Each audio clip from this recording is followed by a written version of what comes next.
Bienvenue à l'émission La Genèse de la conscience. Ici Jean-Claude Gauthier. Le sujet de l'émission aujourd'hui, la magie, la suite.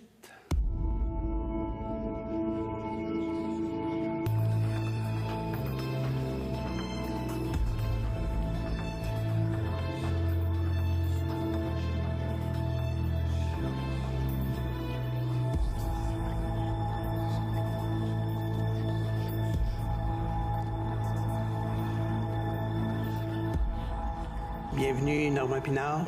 Bienvenue Jean-Claude. Dans la magie qu'on a précédemment parlé, quelque chose qui revient souvent, c'est le sang. Oui. Quel rapport est-ce que le sang a avec la magie comme telle? C'est que ça permet aux gens qui explorent cette avenue-là de contacter les plans akashiques, la mémoire akashique. Le sang, c'est une mémoire. Donc, au niveau occulte, c'est une mémoire. Le sang, c'est une vibration. Bon. C'est pas par hasard qu'il y a plusieurs sociétés comme les témoins de Jéhovah. On peut pas. Bon. Le sang, c'est une mémoire. Cependant, en temps normal, quelqu'un qui est hospitalisé, qui a besoin de sang, il y a assez de force dans l'esprit d'un individu pour être capable de transformer la mémoire du sang pour l'adapter à son intelligence. Donc, fondamentalement, ça ne représente pas un danger. Sauf pour l'individu qui y croit, qui met beaucoup d'emphase. Donc, il ne faut pas non plus tomber dans une société et dire « Oh, j'ai reçu une transfusion sanguine ». Est-ce qu'on peut avoir des rêves de quelqu'un? Oui. Mais c'est un phénomène qui est rare. C'est pas parce que vous mangez du poulet que vous allez vous transformer en poulet. Bon. Alors, on a en nous une force électromagnétique, on a une identité, on a une puissance qui nous permet de transmuter les choses. Bon. Sauf que la magie qui est faite avec le sang, elle permet d'entrer en contact avec les âmes. Donc, elle permet d'entrer en contact avec de la mémoire. Une âme, c'est une mémoire. L'âme, c'est toujours de la mémoire. Elle permet d'entrer en contact avec des plans avec lesquels l'opérateur peut obtenir, dans certains cas, certains bénéfices s'il sait comment bien la diriger. Bon. Sauf que c'est extrêmement dangereux. C'est un peu comme une banque. Les âmes ne fonctionnent pas juste pour le bon plaisir de fonctionner. Et vous mettez en vibration avec une mémoire qui peut être lourde. Je vais vous l'expliquer à un autre niveau, ça va être très simple. Lorsque vous connaissez des gens, vous connaissez, ils ont différents caractères, ils ont différentes personnalités. Les gens ont une personnalité. Mais lorsque vous allez dans leur demeure, vous n'avez pas remarqué que leur appartement leur ressemble. Et il se dégage une énergie qui est la leur. Ça s'appelle un égrégore. Et il y a des gens avec lesquels on se sent très bien et on va chez eux et on se sent encore très bien. Ça respire. Bon. Il y a des gens qui sont lourds. Il y a des gens qui vivent des choses difficiles. Il y a des gens qui ont une vision de la réalité qui est très négative. Et si vous restez auprès de ces gens-là, vous allez littéralement vous faire vampiriser. Et même si la personne n'est pas là, puis que vous allez dans son milieu, vous allez voir que son appartement, sa maison, ne respire pas. Il y a quelque chose qui ne va pas. C'est toujours l'égrégore. Donc, on est toujours en relation avec de la mémoire, et on est toujours, nous, en tant qu'individus, capables de la déposer dans notre environnement. Donc, ça nous amène à penser que l'esprit pourrait éventuellement avoir un travail à faire sur son âme. Oui, mais je vais revenir à l'esprit tantôt. Gardez votre question, parce que je veux terminer sur la mémoire. Pourquoi le sang a-t-il une si grande importance? Le sang véhicule à travers les chakras de l'être humain. Il va partout. Le sang ne va pas que dans le pied, ne va pas que dans l'oreille, il va partout. Le sang, il va partout. Donc, il est en résonance avec les cellules. Donc, il y a ici quand même, fondamentalement, une notion presque électronique du corps humain. Le sang accumule une énergie qui est de la mémoire. Évidemment, les rituels, je ne parlerai pas d'êtres humains, les rituels de sacrifice d'animaux, bon, qui sont faits à travers le monde entier. Je suis ni pour ni contre. Moi, ça ne me concerne pas, je n'en fais pas. Si ces choses-là ne m'intéressent pas au point de le faire. Je peux les expliquer comme métaphysicien, mais le faire ne m'intéresse pas. Ils sacrifient, c'est-à-dire qu'ils vont donner à des mémoires, à des forces entitaires, une énergie qu'elle a besoin pour se nourrir. Donc, si le sang, c'est l'égrégore de l'être humain, si le sang, chez un poulet, c'est l'égrégore d'un poulet, ce qui peut voir la grange, mais c'est l'égrégore, ça dépend comment est-ce qu'il a vécu sa vie. Si c'est un coq, il a une vie intéressante. C'est beaucoup de poulets. Mais c'est que le sang circule. Et il faut être capable d'être assez bien dans son esprit pour être capable de savoir comment traiter avec ces forces-là. Maintenant, elles appartiennent toujours à la Terre. Elles appartiennent toujours à une conscience qui vient de la planète Terre. Ça, depuis des millénaires. Et il y a une chose qui est extrêmement étonnante sur la Terre. On n'évolue pas. On n'évolue pas. On a une évolution scientifique qui est extraordinaire, qui est merveilleuse. Mais de génération en génération, on n'évolue pas. Fondamentalement, on n'arrive pas à se défaire du climat, de l'ambiance, de l'égrégore, d'une certaine manière, du sang de la Terre. On est toujours pogné politiquement, financièrement. On arrête une guerre, on en recommence une autre. Qu'est-ce que vous pensez que c'est si ce n'est pas des rituels de sang? Qu'est-ce que vous pensez que c'est si ce n'est pas des rituels de magie? Comme si la Terre, comme si la Lune, comme si certaines forces avaient besoin d'être nourries. Il y a toujours l'esprit de sacrifice à travers ces choses-là. Et que chez les Mayas, ou que nous regardions la société en ce moment, elle souffre. C'est-à-dire que les gens se sacrifient. La vie de presque tout ce qui vit, c'est du sacrifice. C'est rare que l'on peut dire d'un individu qu'il est libre, qu'il est conscient, qu'il est lumineux, qu'il est dégagé de cette lourdeur qui n'appartient pas qu'au Québec. La lourdeur, elle est mondiale, depuis toujours. Quand vous avez terminé avec un pays, c'est que vous venez de recommencer avec un autre. Donc, il n'y a pas d'arrêt. On n'arrive pas à passer à la conscience. Et fondamentalement, je peux dire que la Terre appartient à un égrégore de magie noire. Parce que nous n'arrivons pas à créer quelque chose de nouveau, à se soustraire de la stupidité collective pour passer à de l'intelligence cosmique qui rend l'homme et la femme libres. Alors on pourrait dire ceci de la Terre, c'est un enfer pavé de très bonnes intentions. Mais les bonnes intentions ne sont pas suffisantes. Alors la magie, c'est une bonne intention qui n'est pas suffisante. Est-ce que c'est le moment de parler si l'esprit peut intervenir dans cette... Bien sûr, mais la majorité des gens ne savent pas ce qu'est l'esprit. Vous savez ce qu'est l'esprit parce que vous avez effectué un certain travail. Mais la majorité des gens ne connaissent pas l'esprit. L'esprit, c'est ce qui libère l'âme chez un individu. C'est son intelligence, c'est son individualité.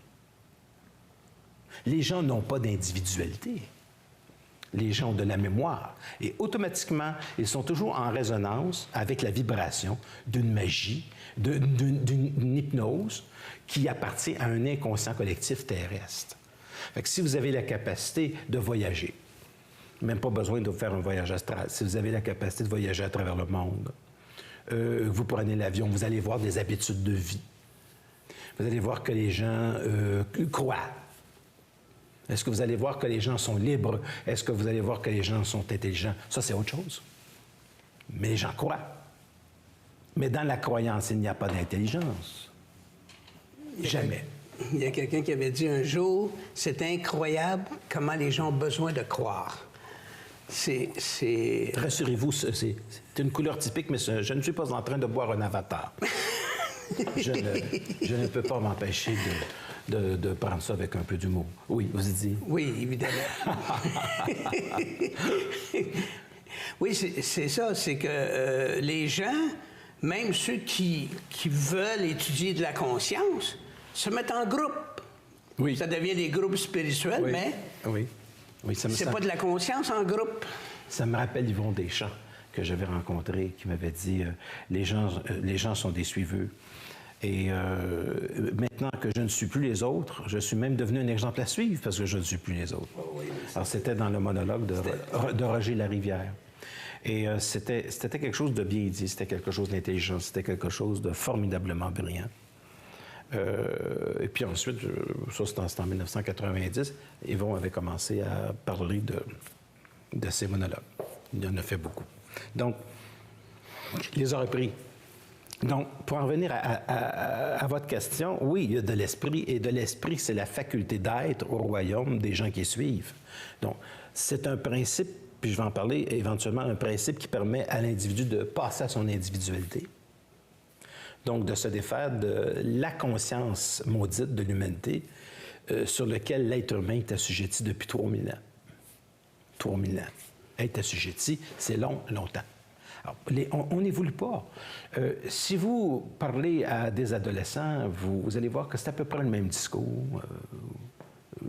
Les modes changent. Elles partent, elles reviennent. C'est toujours un peu comme... Les courants d'air, c'est un petit peu comme la température. Il y a des journées un peu plus froides, un peu plus chaudes, mais c'est toujours de la température. Qu'est-ce qui est le plus surprenant, c'est l'émotion. Oui. C'est comme l'émotion n'évolue pas, elle. Si vous regardez les couples d'aujourd'hui, les couples il y a quelques années, on a cette impression-là que c'est encore du dominant-dominé. On a de la misère à faire la paix avec les... Bien, c'est de ça dont je parle. Cette emprise, justement, elle se fait au niveau des émotions. Quelqu'un qui passe dans la conscience n'est plus sous l'emprise de ses émotions. Il est dans son intelligence. Dans l'intelligence, il y a beaucoup moins d'émotions. Il y a de l'intelligence. Alors, là où il n'y a pas cette intelligence, il y a de l'émotion. Qu'est-ce que fait un individu qui est très émotif? Bien, il est parano. Et il se ferme. Et il aura la capacité, avec son cerveau, d'avoir raison d'être parano. Parce qu'il va fabriquer lui-même, dans son ambiance spatio-temporelle, la capacité de faire arriver des événements qui vont coïncider. Puis là, ça vient de Jung, en synchronicité avec son état d'être. Autrement dit, le monde est éternellement une apparition de nos intentions de pensée. On est un aimant, mais on ne sait pas qu'on peut attirer ces choses-là. On est un aimant, on ne le sait pas, et l'homme de la conscience, l'homme qui va passer à la conscience, c'est un homme qui va le savoir qu'il est un aimant.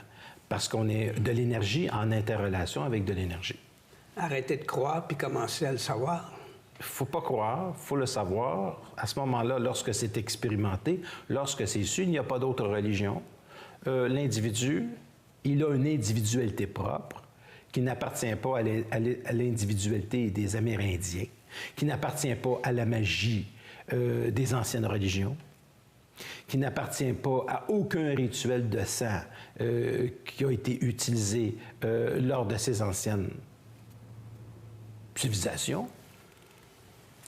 Et à ce moment-là, il peut commencer à être intelligent et se défaire de la pensée de ce que fut autrefois, ce qui a été utile autrefois pour créer des civilisations. À ce moment-là, on parle d'une nouvelle civilisation. On parle à ce moment-là d'une liberté de l'individu qui n'a jamais été atteinte jusqu'à maintenant. Pour l'instant, sur Terre, tout est basé présentement sur le sacrifice. Et si vous me demandez comment, bien, vous avez simplement qu'à regarder vos vies. La vie de tout le monde, c'est du sacrifice. La vie de tout le monde, c'est difficile. La vie de tout le monde... C'est presque aussi difficile aujourd'hui que dans les années 1800. Dans les années 1800 ou dans les années 1700, les rôles étaient mieux définis. Donc, c'était pas difficile. Tu avais juste à croire à ce que disait l'Église. Là, et tu étais parti là-dedans. Mais aujourd'hui, c'est beaucoup plus complexe d'une certaine manière parce que les exigences de la société sont 1000 fois plus importantes que celles des années 1700 et il n'y a pas plus de conscience. Il y a plus de technologie. Qu'est-ce que vous pensez de... c'est comme si les psychologues avaient abdiqué. Dans le sens où, là, on amène la zoothérapie et ces choses-là. Quand tu es obligé d'avoir un petit chat et un petit chien pour te sentir bien dans ta peau, c'est peut-être pas nécessairement considéré comme de l'évolution, là. Non, surtout quand j'ai un chat. Et des fois, il m'énerve. Oui, ça doit. Parce qu'il m'en demande beaucoup. Il est le maître dans la maison, ce chat. Mais c'est ce qu'ils veulent faire, en tout cas. Et je ne sais pas si les psychologues ont abdiqué. Je crois qu'il y a des gens qui peuvent faire un travail qui est absolument extraordinaire. Mais n'oublions pas que le fonctionnement du psychologue, c'est un agent de réinsertion sociale. Donc, sa fonction, c'est d'aider l'individu à s'adapter à une situation dans sa vie, dans la société, à développer moins d'angoisse, à mieux se comprendre. Il ne faut pas oublier ça. Sa première fonction, c'est, surtout si c'est quelqu'un qui travaille, ça va être un agent de réinsertion sociale. C'est pas un philosophe. C'est pas un penseur. Il est là, lui, pour dire, tu as un problème, on va travailler ça là. Bon. On ne peut pas arriver à un psychologue, parler de magie, parler de ça, on va finir dans une grande bâtisse et en parler à son supérieur. C'est des choses qu'on ne peut pas discuter facilement. Bon. D'ailleurs, on ne peut pas en discuter du tout. Mais est-ce qu'ils ont abdiqué? Je ne crois pas. Moi, je pense qu'il y a d'excellents psychologues qui font un travail absolument remarquable puis qui peuvent aider quelqu'un, justement, à développer son processus d'individualisation. Quelqu'un qui fait un travail sur lui, qui se remet en question, qu'est-ce que je fous sur la Terre? C'est quoi le sens de la vie? Le psychologue peut lui aider justement, à défaut d'avoir pour l'instant la réponse à ces questions-là, ça peut l'aider beaucoup au moins à se calmer. Mais si quelqu'un est calme, au moins il peut mieux profiter du moment présent. Puis il y a de l'écoute. Il y a de l'écoute. Ça, c'est pour ça que je ne veux pas enlever ça. Maintenant, est-ce qu'on est rendu à présenter des petits animaux?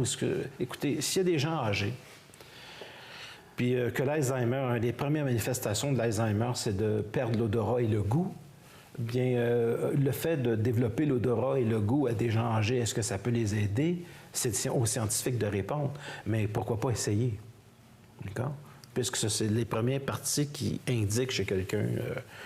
Sauf que ce que j'ai vu chez les êtres humains, moi qui me fascine beaucoup, c'est j'ai vu l'ambiance psychologique.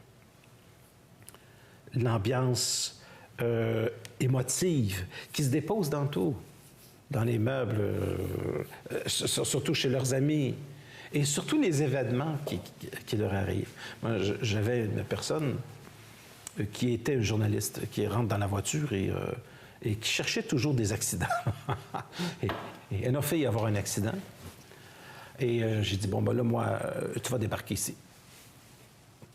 Et tu vas amener ta vibration ailleurs parce que j'ai pas d'accident, moi. Même pas, je pense éventuellement, l'accident bien, c'est-à-dire que... Elle y aurait fait plaisir. Elle cherchait ça. Elle recherchait ça inconsciemment. On vit toujours dans l'égrégore des autres. Tant qu'on ne passe pas à son individualité, tant qu'on ne passe pas à sa conscience, et ça, c'est quelque chose de très magique. Devenir soi-même, c'est opérer sa propre magie. Probablement qu'on pourra en reparler plus tard, mais ce que vous semblez dire, c'est... Ça, c'en est une pierre d'achoppement pour le couple. Oh, bien, le couple, ça peut être aussi bien l'enfer que ça peut être le paradis, mais c'est surtout l'enfer pour aller vers le paradis, mais c'est pas quelque chose. Parce que le système d'évaluation, lorsque l'être veut se conscientiser, souvent, il est obligé de mettre un petit peu de côté. Bien, il va mettre de côté la tradition. C'est ça? Oui, il va mettre de côté la tradition, parce que la tradition n'est pas nécessairement la liberté. Et donc, c'est préférable, si c'est en couple, parce que vous avez un élément qui est très important, que ce soit les deux qui puissent effectuer le travail en même temps. Mais si c'est une personne qui effectue uniquement le travail, ça ne fonctionnera pas. Le couple va sauter. Alors, c'est la même chose chez l'individu qui effectue un travail de conscientisation qui lui permet de se dégager de l'ambiance du monde. Pour entrer dans son ambiance, c'est autre chose. Entrer dans son ambiance, c'est porter des vêtements sur mesure. Comprenez-vous? C'est pas du fast-food.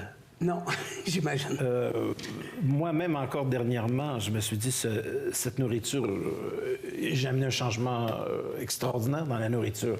Il y a 1 an, presque jour pour jour maintenant, je suis devenu végétalien. Il y a très peu de viande animale. Je vais en prendre dans les restaurants à l'occasion avec des amis, parce que je ne suis pas un fanatique. Sauf que je suis rendu à 90% végétalien. C'est-à-dire que je prends du cru sans le faire cuire. Donc, des jus, tout ça. Et ça m'a beaucoup aidé. J'ai vu, c'est extraordinaire. Ça va maintenant avec ma vibration. Je suis allé chercher l'élément que j'avais besoin pour enlever toute forme d'inflammation, tout ça. C'est une découverte qui est extraordinaire. Donc, même dans l'alimentation, il y a de la mémoire. Et manger un animal qui a beaucoup souffert à travers son sang. Est-ce que vous croyez que vous allez vous faire un petit cadeau? Pas nécessairement. Hein? Pas nécessairement. Vous avez parlé de vibration. La vibration, est-ce qu'on peut faire un parallèle avec la conscience? Le manque de conscience, c'est une vibration. La conscience, c'est une vibration, sauf que c'est une vibration qui va donner une énergie qui est beaucoup plus puissante pour la réalisation d'un individu. Autrement dit, c'est l'énergie qui passe dans un film ne se demande pas si elle allume une lampe ou si elle fait fonctionner un appareil électrique. Elle passe. Mais la conscience, c'est savoir qu'est-ce qui va s'allumer.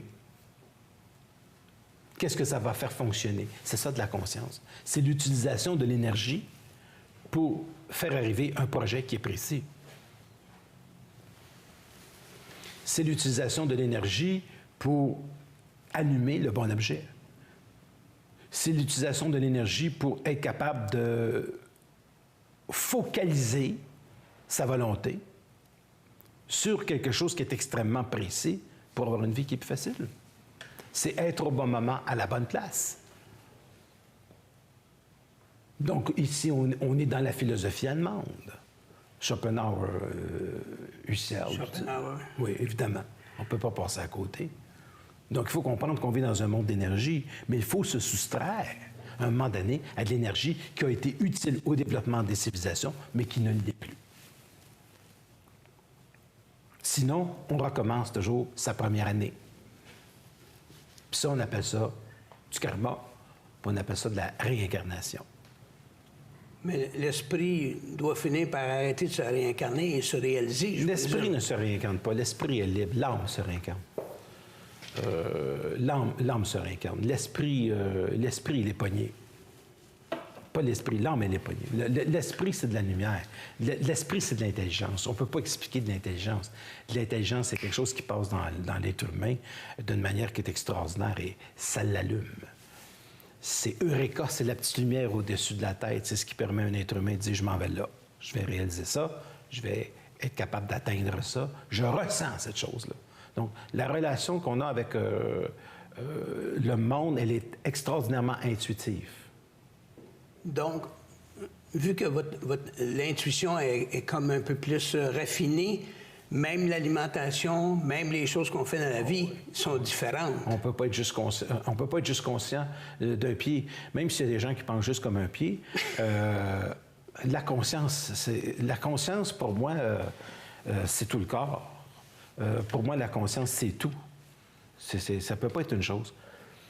Regardez, moi, si je fais un sport, là, je ne vais pas aller courailler sur un tapis. Mais sauf que quand je suis dans la nature, je vais profiter de mes journées pour dans la nature, le vélo, tout comme vous, parce que je me sens bien puis parce que ça me donne une énergie qui est colossale.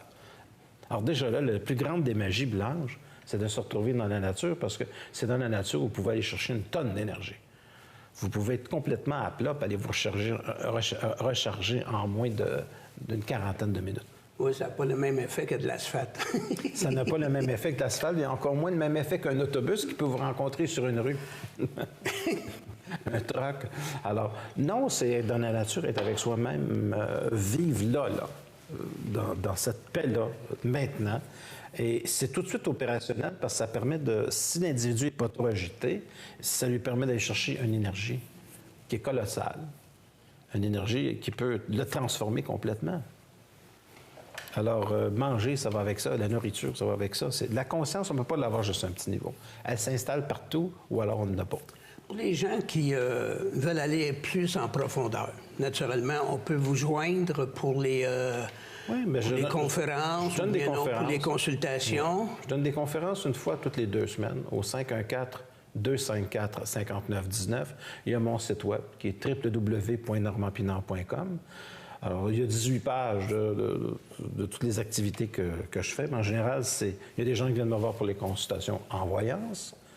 Et pour faire une mise au point, il y a des gens qui viennent me voir aussi pour parler de métaphysique. Il y a des gens qui me Skype à travers le monde. Donc, les gens qui sont en France, on fait des Skype où on s'appelle, il n'y a pas de problème. Le téléphone, ça a au moins 100 ans d'existence. Et Skype, c'est nouveau, puis c'est amusant aussi. C'est moins dispendieux qu'un téléphone aussi.